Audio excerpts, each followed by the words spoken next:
แดนผู้ป่าพนาอภัยนึกถึงอย่างไกลน้ำใจของนาแทนผู้และพานากันเป็นกาขัน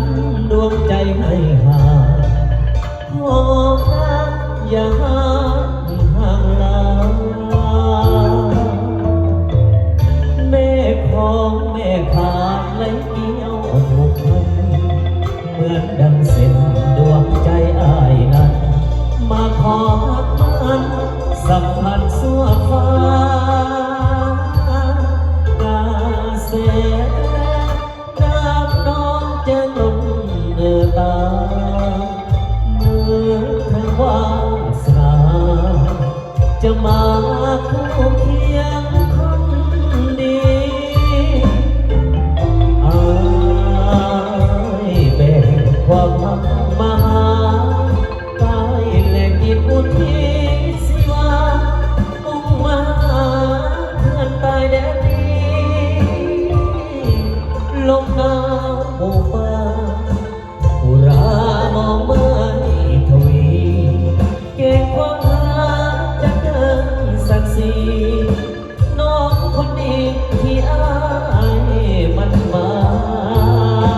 ยถึงแม้อย่างใดขอให้เบาบางขอได้โปรดจงคิดเมตตาอย่านึกเลยว่าผู้สายแดนไกล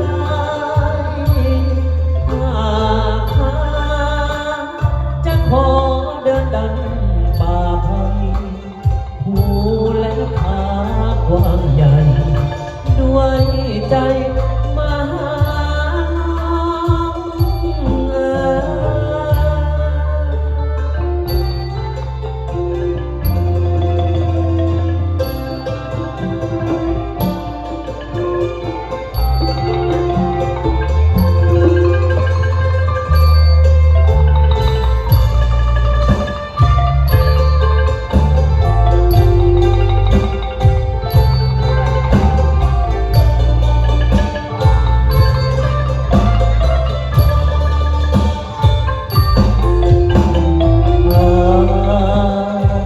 แบกความพังมาหา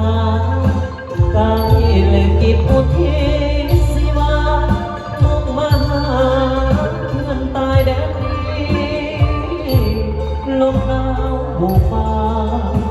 อุรามองไม้ทวีเก่งความ